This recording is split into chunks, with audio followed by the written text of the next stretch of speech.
James Keith McElveen, M-C-E-L-V-E-E-N.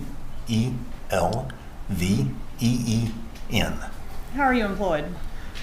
I work as a forensic scientist. I'm an electrical engineer. I work at Wave Sciences in Charleston, South Carolina. And what type of work do you perform at that business? I mostly do audio research, particularly in forensics. Can you describe your education and experience in that field? I am a master's level engineer, electrical engineer, and I've had 35 going on 40 years of experience. And as part of your work, do you clarify audio recordings? I do. I also sit on committees that write international standards for audio forensics. Okay. And approximately how long have you been doing the type of work that you did in this case specifically?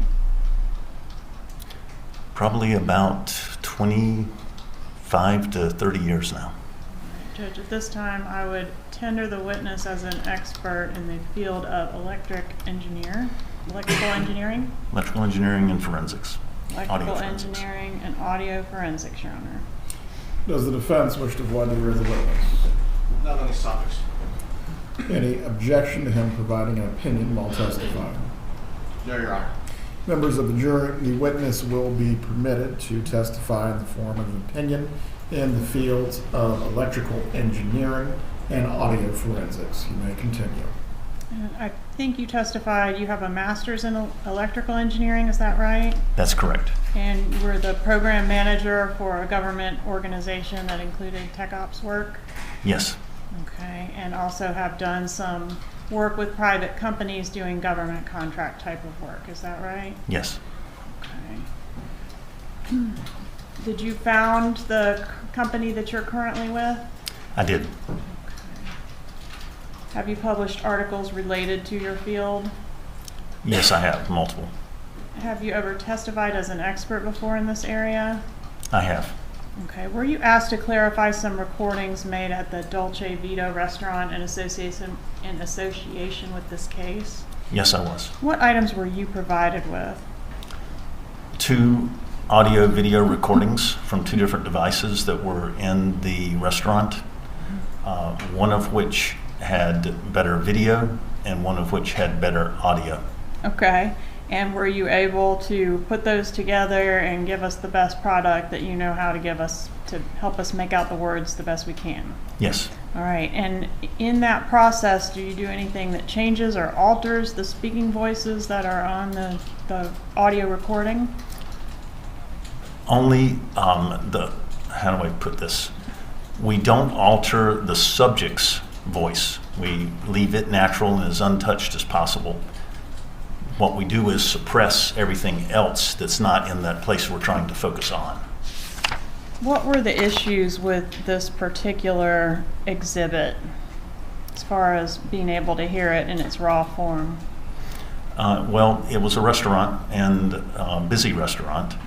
There was everything from typical restaurant noises with coffee grinders and espresso machines and such as that going on.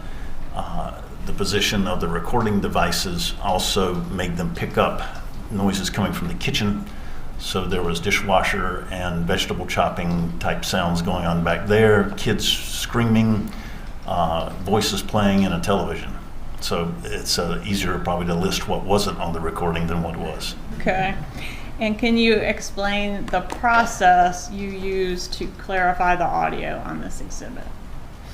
Yes. So what we do is we treat the sound that's captured on the recording more like it's the light captured by a camera. So if you do any photography and you use a lens, you may think of the classic taking a picture down a picket fence, and you can focus on one of the wooden slats in the fence and it's sharp, but all the rest of them in the foreground and the background are blurred out and maybe invisible. So that's our approach, and we're able to set the focus spot on the subjects that we were asked to enhance, and then blur out, like those missing pickets in the fence, everything else in the restaurant. Okay.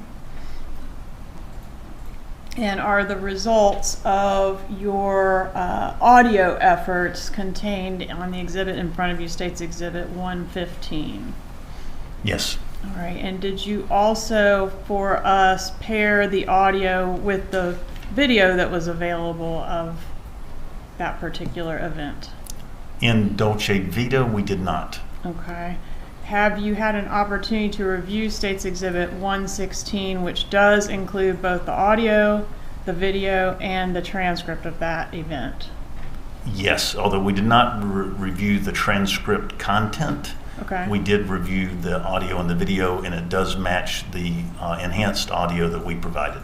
Okay, so everything seems to be appropriately lined up with the audio clarification that you did. Yes, I just don't want to step outside my role as in audio forensics and speak to a transcript. Understood. All right, Judge, at this time I'd ask to move into evidence States 115 and 116. Any objection? If I understand the witness's testimony, he's not able to say the transcript is accurate? That was Ms. McBano's part, Your Honor. She is already authenticated as a part of her Okay. testimony. No objection, Your Honor. States 115 and 116 are admitted.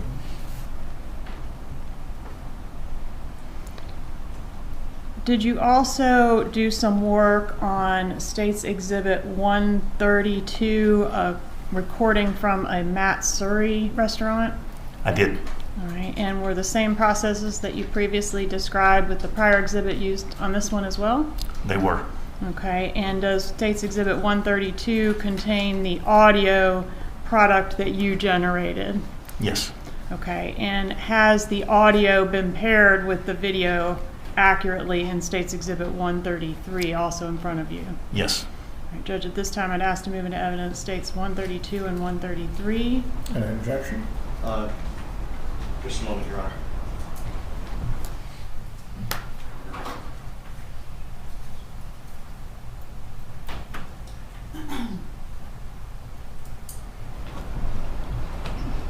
No objection, Your Honor. States 132 and 133 are admitted. All right, and then you also have an Exhibit 118 in front of you. Did you do some work on a phone call? Phone call? Yes. Okay. And is the work that you did on clarifying that phone call fairly and accurately contained on State's Exhibit 118? Yes, it is. All right, Judge, that's just for identification only at this time. No further questions. Very well. Cross-examination. Just briefly, Your Honor.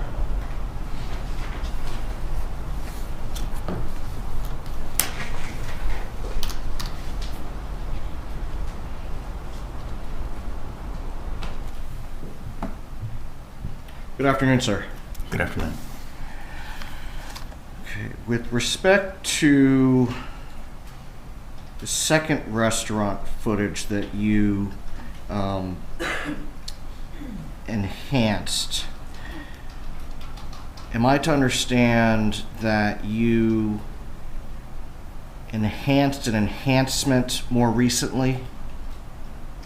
Did you provide additional materials recently to the State Attorney's Office? What we did was not an enhancement. We only took the audio track and put it with the video track. So That's what you- we that- didn't touch anything but just basically saved the processed audio that we did and the original video and just saved it in a different format. Okay, so then that's what you did recently? Yes. Okay. So no enhancement done in that step. Okay. And then, yes, were you ever provided with the audio of the interview done by law enforcement of Wendy Adelson on July 18th of 2014?